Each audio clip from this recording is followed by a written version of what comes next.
Welcome to WXTV, your source for energy efficiency and home performance. As part of our health and safety series, today we'll be taking a look at fall protection.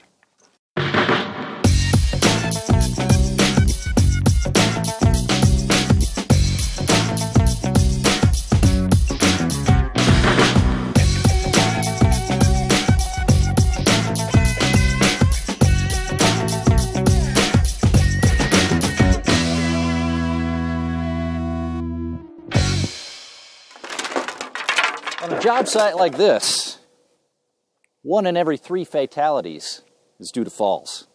The OSHA rule is, if you could fall just 6 feet or more from a working surface, fall protection is required.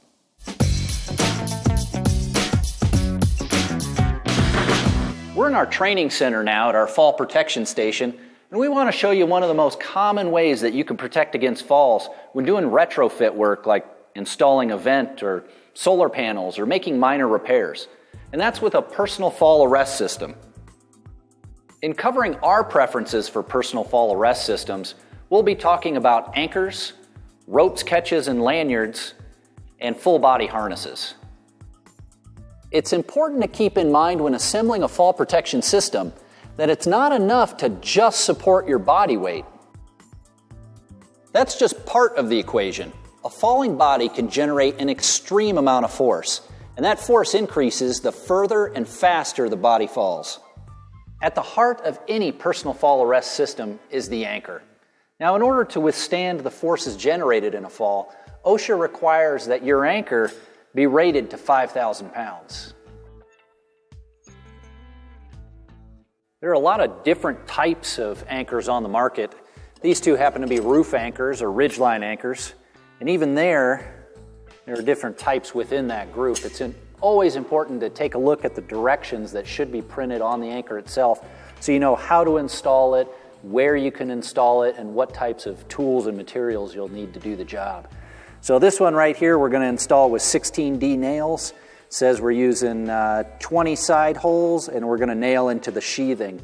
Now some of them, you can see, we'll have slightly different nail patterns here. These have 10 holes along the edges that are labeled as the nail holes, and on the back side we notice that those go into the sheathing, whereas if we're using lag screws, we have 6 per side here, so 12 total, and those lags going directly into the trusses. Whereas this one actually just has the 3 lags going in directly into the truss member.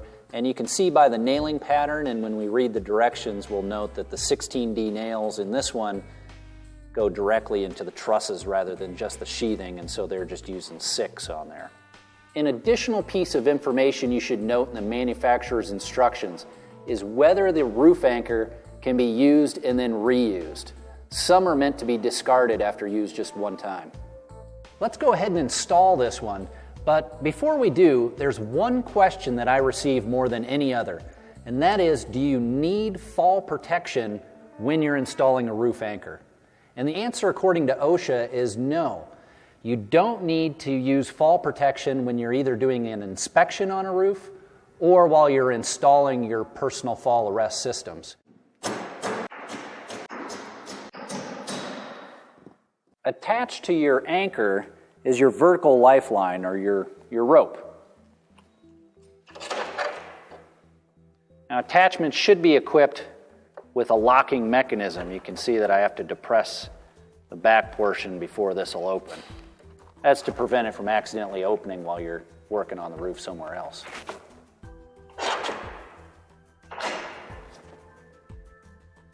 And now the ropes. To be in compliance with OSHA, ropes have to be made out of man-made materials. They can't be natural fibers like hemp. So you're looking for nylon, Spectra, things of that nature. They also have to meet all OSHA regulations and ANSI standards. Now, if you buy one at the store, it should be labeled as such. That means that at the very least, they have a max arrest force of 900 pounds. And like any piece of fall protection equipment, ropes should be inspected prior to use. They have a tendency to get abraded, frayed, and damaged by chemicals in the sun. That's not something you want to miss if this is what you're going to trust your life to. The length of the rope is of course important.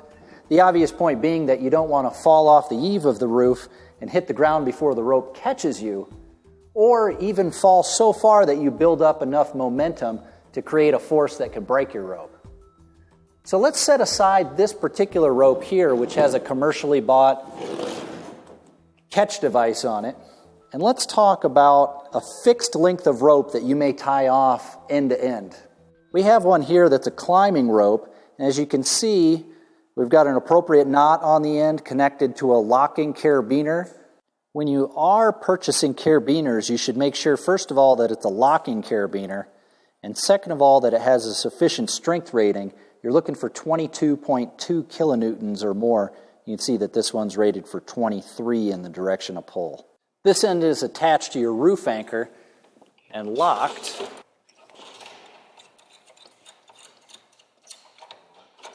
Ensure that it's locked.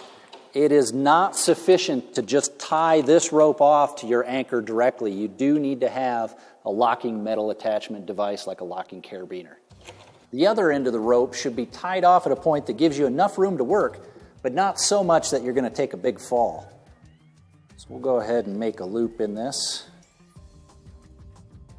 And we'll use the same thing. We'll use a locking carabiner that attaches to our harness.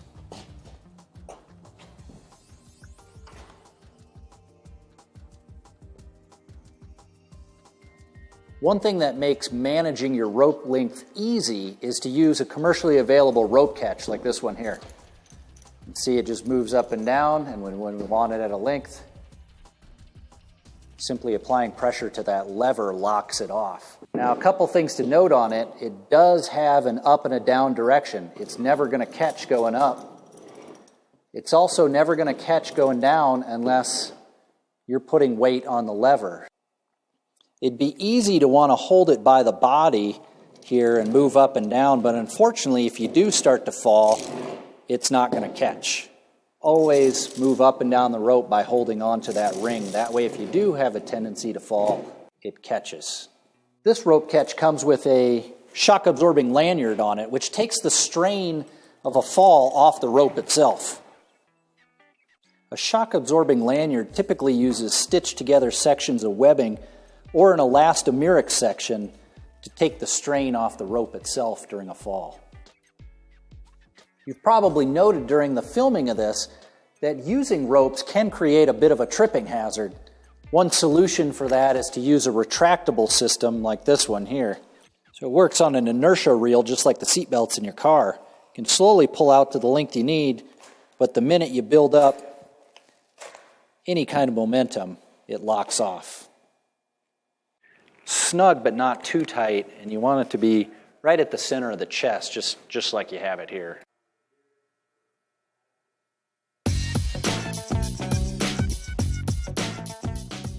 The final piece that we're going to cover in personal fall arrest systems is the full body harness, like the one shown here. A full body harness includes webbing that comes over the shoulders, wraps behind the back, and encircles each leg, including a sternum strap. The harness should be sized individually for each person. And starting with the leg loops, they should be tight but not restrictive. Straps should go all the way through the buckle here, go through the keeper, and then doubled back if you have that option, which just prevents it from coming out any further. Moving up, the sternum strap should be about even with the armpits there, right in the center of the chest. And it should be tight enough to prevent these shoulder straps from coming off the shoulders. The attachment point is another piece that can be adjusted for the individual. It should be in the center of the back between the shoulder blades. This one could probably stand to be just a touch higher. Inspection is key. Before you put this on, inspect it for abrasions, excessive wear, rips and tears, and you'll notice that these have impact indicators. Much like that shock-absorbing lanyard that we showed you earlier, this is just stitched pieces of webbing here that in the event of an impact should rip free and indicate that this particular harness should be taken out of service. You can keep a record of your inspections right on the harness itself. And of course, if you forget any of what we've talked about here, there's always directions that'll tell you how to put it on and how to wear it properly.